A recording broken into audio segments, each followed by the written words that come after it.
여러분들 세상에서 가장 무거운 게 뭔지 아십니까? 참고로 저는 아닙니다, 여러분. 네, 아니고 가장 이 오후 시간에 점점 내려오는 눈꺼풀이라고 하죠. 식사 후에 노곤노곤하고 또 이렇게 난방도 잘 돼 있으니 얼마나 또 이렇게 눈꺼풀이 내려오겠습니까? 여러분들 내려오는 눈꺼풀을 막지 마시고 편안하게 주무셔도 됩니다. 분명히 성경에서는 하나님께서 사랑하는 자에게 잠을 주신다라고 하셨으니 잠이 오시는 분은 내가 하나님께 사랑받고 있구나 이렇게 여기시면서 주무시면 되겠습니다. 여러분 이제 오늘이 이제 공식적으로 설은 어제였죠. 이제 어제였고 이제 명절 가운데 하나인데 한 날인데 이런 명절 가운데서도 이렇게 오후 예배 나오셔서 또 함께 하나님의 말씀을 또 이렇게 대하신 여러분들 주님의 이름으로 축복하고 사랑하고 환영합니다. 예배 시간을 통해서 저는 물론이고 우리 모두가 하나님의 사랑 안에 그 하나님의 사랑을 느끼는 또 체험하는 그런 시간이 됐으면 좋겠습니다.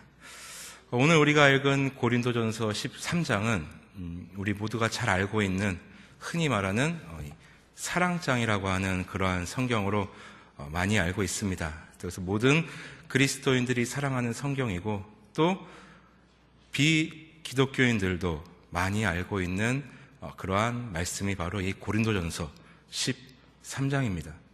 사랑에 대해서 굉장히 이제 구체적이고 또 이렇게 또 아름답게 기술이 돼 있어서 정말 훈훈한 분위기 속에서 아름다운 분위기 속에서 기록된 성경이구나. 참 좋다. 참 사랑스럽다라고 생각하실 수도 있지만 물론 아주 잘못된 건 아닙니다만 여러분들 이 고린도전서라는 편지는요.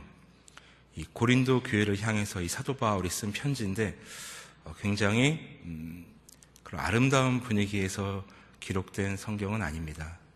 여러분도 아시다시피 고린도 교회는 정말 아픔이 많은 교회고 파가 나뉘어서 이제 분열에 이르기까지 간 그러한 교회였습니다. 그래서 사도 바울이 그 고린도 교회를 향하여 정말 애통하는 마음으로 때로는 절절히 호소도 하고 때로는 엄히 꾸짖기도 한 그러한 성경입니다. 특히 고린도전서 13장은 그렇기 때문에 우리에겐 사랑이 필요하다. 그 사랑이 어떤 사랑이냐? 그렇기 때문에 그것을 자세하게 기록한 사도 바울의 그런 호소가 담겨있는 성경이라고 생각하시면 되겠습니다. 과연 우리 기독교의 근간을 이루고 있는 그 사랑은 무엇인가? 그 고린도 교회는 정말 서로 이제 파가 나뉘지 않았습니까? 나는 아볼로에게 있다. 나는 게바에게 있다. 나는 바울에게 있다. 나는 그리스도에게 있다. 하면서 서로 파가 나뉘고 서로 이제 비난하며 이제 분열에까지 이른 그런 교회였던 것입니다. 물론 세상에 완벽한 교회가 어디 있겠습니까? 그렇지만 사도 바울이 그 고린도 교회를 향한 사랑 가득한 마음을 담아서 애통하는 마음으로 기록한 성경이 바로 고린도전서 그리고 오늘 읽은 고린도전서 13장이 되는 것입니다. 우리 오늘 이 짧은 말씀이지만 함께 이 말씀을 보면서 다시 한번 우리의 사랑을 고취시키는 이 명절의 진정한 사랑을 다시 한번 생각해보고 고취시키는 그런 시간이 되었으면 좋겠습니다. 먼저 7절입니다. 모든 것을 참으며 모든 것을 믿으며 모든 것을 바라며 모든 것을 견디느니라. 모든 것을 참으며 요즘 세상에서는 참는 사람을 바보라고 하죠. 이런 표현 정말 죄송합니다만 그저 참는 사람을 갖다가 세상에서는 저 사람 참 호구다. 참 호구 같은 사람이다. 이렇게 이야기를 합니다. 세상에서는 자기 목소리를 내고 자기 밥그릇을 챙길 줄 아는 사람을 똑똑하다고 합니다. 그리고 또 직장 내에서도 자기 목소리를 많이 내고 자기 밥그릇 잘 챙기는 사람을 미워하고 손가락질 하면서도 또 그런 사람들 밑에서 일하고 싶어 합니다. 왜냐하면 그래야 자기한테 손해가 없기 때문입니다. 고린도 교회 성도들은 서로 참지 않으려고 합니다. 자신의 소리를 냅니다. 어떤 은사가 더 뛰어나다고 서로가 서로를 네가 옳고 네가 그르고 내가 옳다라고 하면서 서로 손가락질합니다. 여러분, 성경에서 말하는 이 참는 것은 결코 어리석은 것이 아닙니다. 사랑은 먼저 참는다고 이야기합니다. 그리고 두 번째는 사랑은 모든 것을 믿으며 라고 이야기합니다. 제가 이 부모가 되어 보니까 깨달은 것이 있습니다. 부모는 자식의 어떠한 거짓말이나 행동을 다 그대로 믿어준다는 것입니다. 저는 참 지금 생각해보면 저희 부모님께 참, 이런 표현 죄송합니다, 불효막심한 놈이었습니다. 정말 부모님이 좌로 가시면 우로 가고 부모님이 앞으로 가시면 뒤로 가는 그런 청개구리 같은 녀석이었습니다. 그런데 한 가지 감사한 거는 이제 저희 부모님께서는 저에게 공부 스트레스는 주지 않으셨습니다. 왜냐하면 제가 고등학교 1학년 때 처음 중간고사를 본 이후 저희 부모님은 저한테 모든 기대를 다 내려놓으셨습니다. 그저 사고만 치지 말고 잘하다오. 그렇게 부모님은 저를 양육하셨습니다. 그야말로 참 예수님의 모습이 아닐 수 없습니다. 그래서 제가 공부에 관심 없는 것을 알고 부모님은 그렇게 공부에 스트레스 주시지 않으셨지만 제가 그 당시에 굉장히 관심 가져야 했던 것이 있습니다. 물론 지금도 관심 가고 있는 거지만 바로 요리입니다. 왠지 잘 어울리지 않습니까? 그래서 굉장히 요리를 배우고 싶어서 고등학교 2학년 때 1996년도였습니다. 너무 요리가 하고 싶어서 제가 몰래 아르바이트를 해서 돈을 벌어서 지금은 고인이 되신 그 하선정 요리 선생님이 계셨습니다. 유명하신 분이죠. 그분이 저 고속버스 터미널에서 이제 요리 학원을 하셨었는데 그 당시 제가 30만 원을 모아가지고 등록해서 부모님 몰래 다녔습니다. 이제 저녁반이었는데 이제 부모님께는 야간 자율학습을 한다고 그렇게 이제 뻥을 치고 열심히 가서 한 번도 빠지지 않고 열심히 다녔습니다. 여러분 생각해 보십시오. 1996년도 20년 전 얘기입니다. 그 당시에 고등학생이, 그것도 남자아이가 요리학원을 다녔으니 얼마나 이 파격적인 일입니까? 아마 제가 계속 요리를 했으면 아마 오늘날의 그 백종원 씨의 자리에 아마 제가 있지 않을까라고 생각이 되어지는데 아무도 안 믿으시네요. 감사합니다. 그렇게 요리를 관심이 있었습니다. 정말 좋아하고, 그리고 지금도 잊을 수가 없는 게 요리 학원 첫 시간에 하선정 선생님께서 제 손을 보시고 야, 주영이는 참 손이 곱구나라고 얘기하셨던 게 기억이 납니다. 비웃으신 겁니까? 이게 언뜻 보면 좀 족발 같아 보이긴 하지만 이제 자세히 보면은 굉장히 곱습니다, 여러분. 믿으십시오. 사랑은 모든 것을 믿는다고 했습니다. 자, 그렇게 해서 열심히 요리학원을 다녔습니다. 저는 부모님을 완벽하게 속였다고 생각했습니다. 왜냐하면 한 번도 걸린 적이 없고 또 정말 교묘하게, 치밀하게 했기 때문입니다. 그래서 그렇게 저는 요리사의 길을 갈 줄 알았지만 정말 뜻하지 않게 우리 예수님을 만나는 바람에, 본의 아니게 예수님을 만나는 바람에 이제 진로를 변경해서 이제 목회자의 꿈을 꾸게 되었는데, 그래서 부모님께 제가 비록 공부는 못하지만 하여튼 최선을 다해서 목회자가 되겠습니다, 그렇게 노력하겠습니다 하니까 저희 어머니의 첫 마디가 너 요리 안 할 거니? 이렇게 말씀하셨습니다. 그 말씀을 들으면서 온몸에 소름이 쫙 돋았습니다. 저는 한 번도 요리를 하고 싶다고 말한 적도 없고 요리 학원을 다닌다고 말씀드린 적도 없는데 부모님은 다 알고 계셨던 것입니다. 제가 야간 자율학습을 빼먹고 요리 학원을 가는 것을 부모님께서는 이미 다 알고 계셨습니다. 자신들의 자식이 어떠한 일에 관심을 갖고 열심히 하는 모습을 보시고 그냥 믿어주신 것입니다. 야간 자율학습하느라고 늦었습니다. 학교에서 공부했습니다. 물론 지금 생각해도 얼토당토하는 변명이지만 저희 부모님은 그것을 액면 그대로 믿어주셨습니다. 그리고 조용히 응원해 주셨던 것입니다. 제가 부모가 되니까 그 마음을 이제 알겠습니다.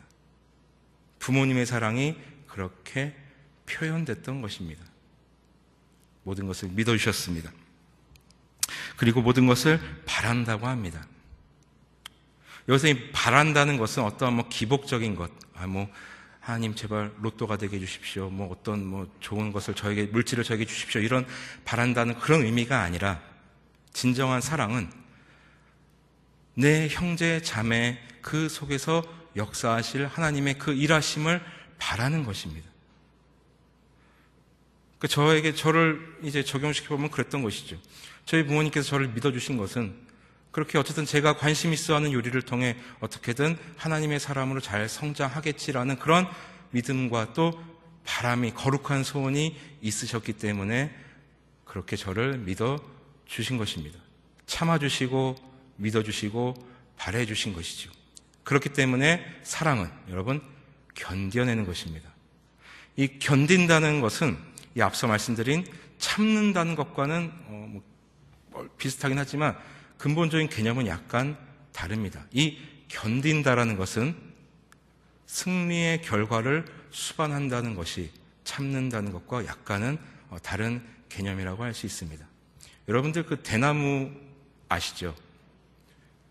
얇은 대나무지만 어떠한 태풍에도 끄떡없이 그 자리를 견뎌냅니다.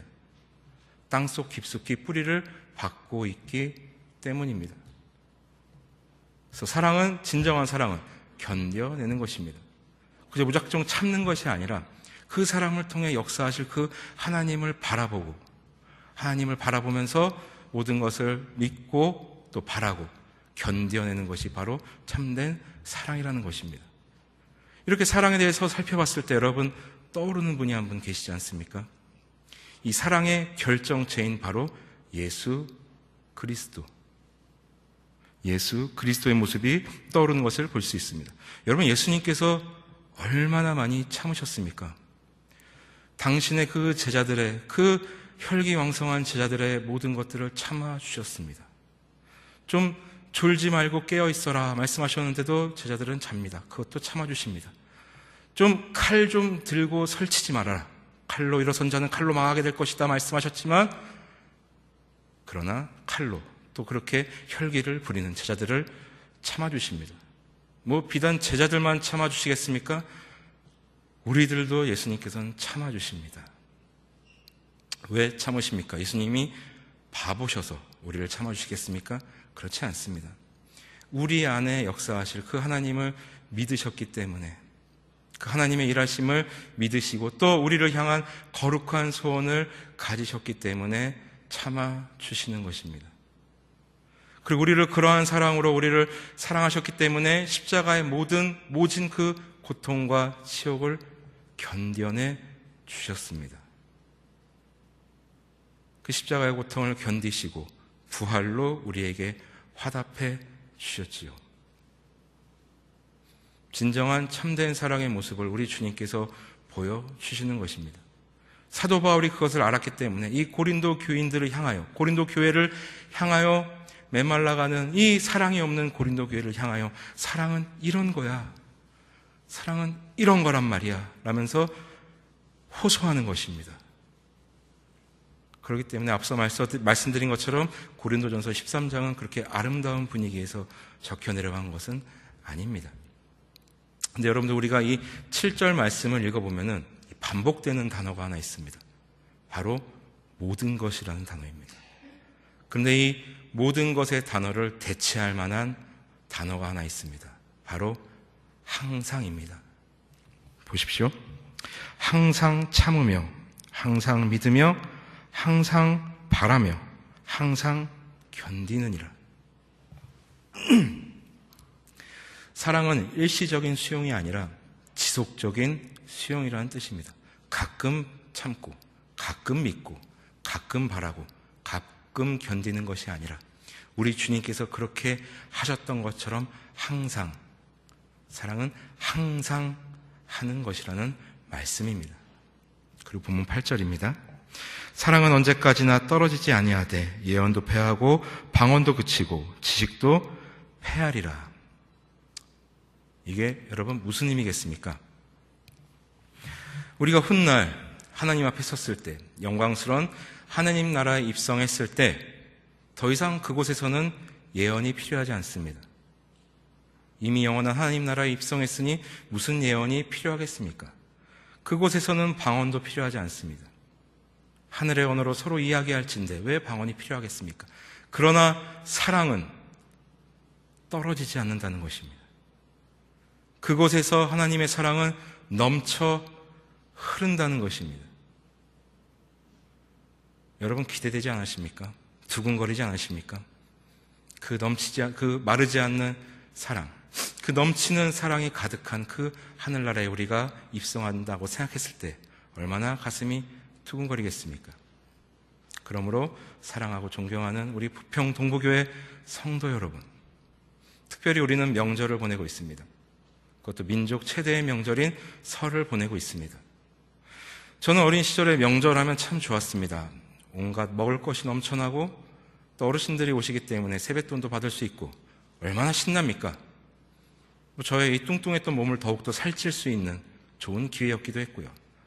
그러나 나이가 들고 가정을 이루고 또 자녀가 생겨보니까 명절이 그렇게 좋은 것만은 아닐 수도 있겠다라는 것을 이제 배워갑니다.